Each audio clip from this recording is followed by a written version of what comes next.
দেশীয় অস্ত্র দিয়ে ন্যাক্কারজনকভাবে হামলা করে এবং সে হামলায় আমাদের ওয়ার্ড সভাপতি ইসলামী ছাত্র শিবিরের ওয়ার্ড সভাপতি আশরাফুল ভাইকে গুরুতরভাবে আহত করায়। তার মাথায় আঘাত করা হয়, তার বুকের মধ্যে আঘাত করা হয় এবং আপনারা দেখতে পেয়েছেন যে ছবি দেখেই সারা বাংলাদেশের মানুষের হৃদয়ে রক্তকরণ হয়েছে। তার পায়ের গোড়ালিতে চাপাতি দিয়ে রামদা দিয়ে কুপিয়ে পুরো পায়ের পেছনের গোড়ালিটা আলাদা করে দেওয়া হয়। আমি এখন তাকে দেখতে গিয়েছিলাম এবং ডাক্তারদের সাথে কথা বলেছি। ডাক্তাররা বলেছে আশঙ্কাজনক অবস্থায় আছে। গতকালকে অপারেশন হয়েছে এবং ডাক্তারদের মতামত হলো আগামী 3 দিনের মধ্যে যদি সেগুলো যেভাবে পুরো গোড়ালি আলাদা করা হয়েছে সেটা যদি সংযুক্ত না হয় তাহলে পা কেটে ফেলতে হবে। তো এই ধরনের একটা আশঙ্কাজনক অবস্থায় আমাদের আশরাফুল ভাই আছে। তো আমরা বলেছি তার উন্নত চিকিৎসা করার জন্য ঢাকায় যদি নিয়ে যেতে হয় আমরা ঢাকায় নিয়ে যাব। ইতিমধ্যে আমরা ঢাকার সাথে কথা বলছি। তো এই যে রক্তাক্ত করা, আমার ভাইকে যে রক্তাক্ত করলো, শিক্ষার্থীদেরকে রক্তাক্ত করলো, সেটা কারা করেছে কালকে আপনারা সোশ্যাল মিডিয়া এবং পত্রিকার বরাতে আপনারা দেখতে পেয়েছেন। আমরা দেখতে পেয়েছি ছাত্র দলের ওমরগনিয়া এমইএস কলেজ ছাত্র দলের সাধারণ সম্পাদক মির্জা ফারুক চাপাতি সহ এই সমাবেশে হামলায় নেতৃত্ব দিয়েছে। এভাবে আমরা দেখতে পেয়েছি আব্দুল মজিদ ছোটন সদস্য সচিব সরকারি সিটি কলেজ ছাত্র দলের চাপাতি সহ পুরো হামলা নেতৃত্ব দিচ্ছে এবং আরও অনেকের ছবি আমরা এখানে দেখাতে পাবো, আপনাদেরকে আমরা দিয়ে দেব। শাহাদাত হোসেন জুয়েল পলাসহ এরকম বহিরাগত সন্ত্রাসীদেরকে নিয়ে এসে শিক্ষার্থীদের ওপর এবং ছাত্র শিবিরের নেতাকর্মীদের উপর ন্যাক্কারজনক হামলা হয়েছে। আমাদের প্রায় 30 জন নেতাকর্মী মারাত্মকভাবে আহত হয়েছে এবং আশরাফুল এখন সংকটাপন্ন অবস্থায় আছে। আমরা দৃঢ়কণ্ঠে বলতে চাই, যারা এই ক্যাম্পাসে সন্ত্রাসের রাজত্ব কায়েম করেছে, যারা আমার ভাইয়ের পায়ে চাপাতি দিয়ে আঘাত করে পায়ের গোড়ালিকে বিচ্ছিন্ন করে দিয়েছে, এই সন্ত্রাসীদেরকে দ্রুত সময়ের মধ্যে তাদেরকে বিচারের আওতায় নিয়ে আসতে হবে। আমরা সরকারকে প্রশ্ন করতে চাই, স্বরাষ্ট্র মন্ত্রণালয়কে আমরা প্রশ্ন করতে চাই, স্বরাষ্ট্রমন্ত্রীকে প্রশ্ন করতে চাই, এই যে এভাবে ক্যাম্পাসে একের পর এক ছাত্র দলের সন্ত্রাসীরা যে হামলা করছে, সে হামলাকে আপনারা প্রশ্রয় দিচ্ছেন? আপনারা কি সেই 90-এর পরবর্তী ক্যাম্পাসের মধ্যে যেভাবে গণরুম গেস্টরুম কালচার তৈরি করার মাধ্যমে শিক্ষার্থীদের উপর নিপীড়ন নির্যাতন করেছেন, সেই কালচার আবার পুনর্বহাল করতে চান?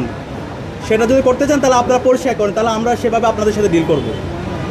আপনারা সুশীল কথা বলবেন আবার সন্ত্রাসীদেরকে লেলিয়ে দিবেন শিক্ষার্থীদের বিরুদ্ধে, সেটা এই জুলাই পরবর্তী বাংলাদেশে হবে না। আমরা আজকে এই চট্টগ্রামের পুলিশ সুপারের সাথে আমরা কথা বলবো এবং তাদের কাছে আমরা অভিযোগপত্র দিব। একই সাথে এখানকার যিনি বিভাগীয় কমিশনার আছে তার সাথে আমরা কথা বলবো, আমাদের সকল ডকুমেন্টস এবং এভিডেন্সগুলো আমরা দিব। আমরা আশা রাখবো দ্রুত সময়ের মধ্যে ছাত্র দলের সন্ত্রাসীদেরকে অ্যারেস্ট করে বিচারের আওতায় নিয়ে আসা হবে। আমরা ক্যাম্পাসগুলোতে শান্তি চাই, ক্যাম্পাসের শিক্ষার্থীদের আমরা নিরাপত্তা চাই, আমরা একটা নিরাপদ ক্যাম্পাস নির্মাণ করতে চাই।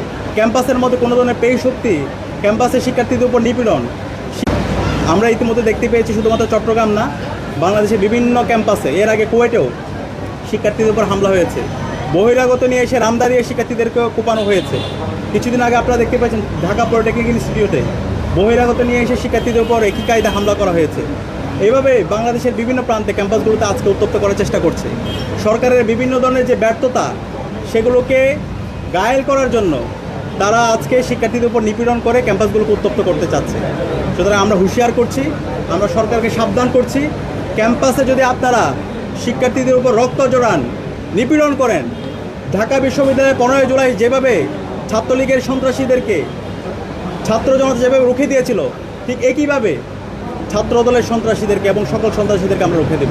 আমাদের অবস্থান পরিষ্কার, যারা ক্যাম্পাসে আধিপত্য বিস্তার করতে চাইবে, ক্যাম্পাসে যারা দখলদারিত্ব করতে চাইবে, ক্যাম্পাসে যারা গণরুম গেস্টরুম কালচার তৈরি করতে চাইবে, তাদের বিরুদ্ধে আমাদের জিরো টলারেন্স নীতি।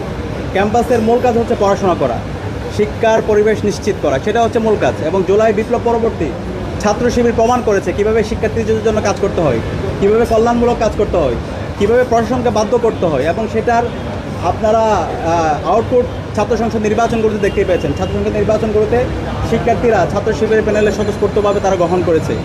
তো এই ক্যাম্পাসগুলোতে আবার আমরা দেখতে পাচ্ছি উত্তপ্ত করার জন্য শিক্ষার্থীদের যে আকাঙ্ক্ষা, সে আলোকে রাজনীতি না করে সে আগের ফেসিবাদী কাঠামোর রাজনীতি একটা দল ফিরে নেওয়ার চেষ্টা করছে।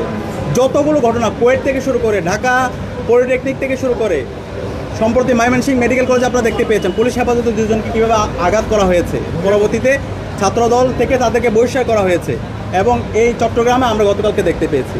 তো যারা এই ধরনের সন্ত্রাসের সাথে জড়িত, যারা ছাত্রদলের গতকালকে দেখতে পেয়েছি যারা বহিরাগত সন্ত্রাসের সাথে জড়িত এবং শিক্ষকদের উপর যারা হামলা করেছে, আমরা আশা রাখবো তাদেরকে বিচার আওতায় নিয়ে আসা হবে।